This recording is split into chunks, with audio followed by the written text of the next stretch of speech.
The last thing Gerald Hayes expected on the morning of his 63rd birthday was to be standing in the rain outside a grocery store, holding a broken umbrella and arguing with himself about whether to buy the cheaper bread or save that extra dollar for his granddaughter's school supplies. He chose the dollar. That was Gerald, always choosing everyone else first. He had been a school janitor for 31 years at the same building, the same hallways, the same fluorescent lights that buzzed a little too loud every winter. He never complained, not once, not even after his wife Margaret passed 4 years ago, and the silence of their small house on Elm Street became the loudest thing he had ever heard. Margaret had been his whole world. 52 years together. He still set 2 cups out every morning before catching himself. Now he lived alone, visited his daughter Claire on Sundays, helped raise his 7-year-old granddaughter Lily when Claire's work schedule ran long, and quietly carried a grief so deep and so private that most people who passed him in those school hallways never even noticed it was there. He was invisible in the way that only truly good people are. It was a Tuesday in October when everything changed. Gerald was mopping the east corridor of Harrington Academy, a private school so expensive that the annual tuition cost more than Gerald made in 5 years, when a black SUV pulled up outside and a man in a charcoal suit stepped out, moving like someone who had never once in his life been told to wait. That was Elliot Harrington, 44 years old, the sole heir to the Harrington real estate and hospitality empire. His family had founded this school 30 years ago as a tribute to his late mother. He visited once a year, always unannounced, always brief. The staff called it the annual inspection. Everyone straightened up when Elliot walked in. Smiles became stiff, voices became careful. Elliot noticed none of it. He moved through the building like a man who had learned very early that warmth was a luxury he could not afford. His father had been demanding and cold. His marriage had lasted 3 years before his wife left, citing a man who was present in body but completely absent in every other way. He had no children, no close friends, only a schedule so full it left no room for anything resembling a real life. He rounded the corner into the east corridor and nearly walked into Gerald's mop bucket. Gerald grabbed the bucket just in time. Water sloshed, but nothing spilled. "My apologies, sir," Gerald said immediately, stepping aside. Elliot looked at him. Most people in that building looked past Gerald. Elliot actually looked at him, perhaps because Gerald was the only person in the building who had not stiffened at his arrival. "No damage done," Elliot said. He glanced at the perfectly clean floor. "You do this whole corridor alone?" "Yes, sir. Have for about 12 years now. This one and the west wing." Elliot said nothing more and walked on, but he slowed near the end of the corridor. On the windowsill sat a small photograph, slightly worn at the edges. A woman in a yellow dress laughing at something off camera. Her whole face lit up like she had never known a difficult day. "Who is that?" Elliot asked without turning around. Gerald looked up from his mop. "That is my Margaret," he said quietly. "My wife. I keep her close." Something in Elliot's chest moved in a way he did not have a name for. He left without another word, but he came back. Not officially, not announced. 3 days later, he was back in the east corridor, this time without the suit jacket, asking Gerald if there was coffee anywhere in this building that did not taste like recycled regret. Gerald laughed. A real laugh, unguarded and warm. "I bring my own," Gerald said, pulling a small thermos from his cart. "Margaret's recipe. Cinnamon and a little cardamom. She said it was the only way to start a morning right." Elliot accepted the cup. It was the best coffee he had tasted in years. Over the following weeks, Elliot found reasons to come back to Harrington Academy more often than he ever had before. He told himself it was oversight, renovations planning, budget reviews. But the truth he would not say out loud yet, was that something about Gerald Hayes felt like a window cracked open in a room that had been sealed shut for a very long time. Gerald never treated him like a billionaire, never became careful or performed around him. He just talked about Lily's drawings, about Margaret's garden that he still watered even though she was gone because it felt like a conversation, about the way the light came through the east corridor in November and reminded him that beauty did not require permission. Elliot listened in a way he had not listened to anyone in years. One afternoon, Elliot arrived to find Gerald sitting on the corridor floor,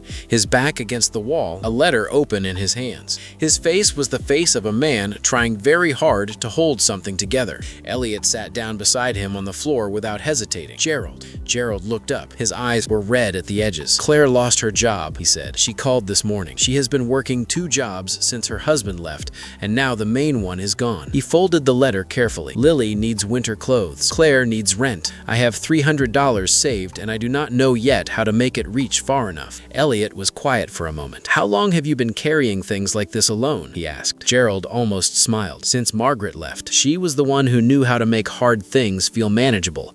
I am still learning her method." That night, Elliot sat in his penthouse office for a long time without opening a single file. He made one phone call to his HR director. He asked about the custodial compensation structure at Harrington Academy. What he heard made him set the phone down slowly. Gerald had not received a raise in 9 years. The next week, Gerald received an envelope. Inside was a letter informing him of a significant salary adjustment, retroactive by 6 months, along with a note that simply said, "You have been doing exceptional work for a long time. It is past time this was reflected. It was unsigned. Gerald stood in the east corridor, holding the envelope for a long time. When Elliot appeared at the end of the corridor that afternoon, Gerald looked at him with eyes that asked a question his voice could not quite form. Elliot said nothing, just nodded once. Gerald pressed his hand briefly over his heart. It was the most genuine gesture of gratitude Elliot had ever received in his life, and it cost nothing and meant everything. It was Lily who changed things between them. Claire brought her to the school one afternoon to wait for Gerald after his shift. Lily, 7 years old, completely unimpressed by marble floors and high ceilings, walked straight up to the most powerful man in the building without knowing it and held up a drawing. "My grandpa says you drink his coffee now. I drew you a picture." It was a crayon drawing of two people standing in a hallway, one tall, one shorter, both smiling enormously, yellow light coming through a window between them. Elliot looked at it for a long time. "Can I keep this?" he asked. Lily considered this seriously. "Yes, but you have to put it somewhere you can see it. Grandpa says things you love should never be in a drawer." Elliot looked up at Gerald. Gerald was watching his granddaughter with an expression so full of love it was almost difficult to look at directly. That evening, Elliot had Lily's drawing framed. He put it on his desk where he could see it. Weeks passed, and something quiet and real was growing between Gerald and Elliot that neither of them had words for yet. Elliot began arriving earlier, staying longer, finding Gerald's cart and simply falling into step beside him while Gerald worked, talking about nothing important and everything real. Gerald told him about meeting Margaret at a bus stop in 1974, about the way she hummed while she cooked, about the morning she was diagnosed and the 2 years that followed, and the way grief did not arrive all at once, but in small ambushes, a song on the radio, the smell of cardamom, an empty chair. Elliot told Gerald things he had never said to anyone, about his father's coldness, about the marriage that ended because he did not know how to stay present, about the loneliness of a life so full of achievement and so empty of warmth. "You are not a cold man," Gerald said one evening. "You are a man who was never shown how to be warm. That is a different thing entirely. It can be unlearned." Elliot looked at him. "How?" Gerald smiled. "You have already started." It was a cold December morning when Elliot did something that surprised even himself. He had arranged for Claire to receive a position in the Harrington administrative offices, a stable, well-paying job she was more than qualified for. He had arranged it quietly, through proper channels, making sure it was merit-based and legitimate. He told Gerald the same morning Claire received the call. Gerald sat down in the corridor. Just sat down, right there on the clean floor he had mopped for 31 years,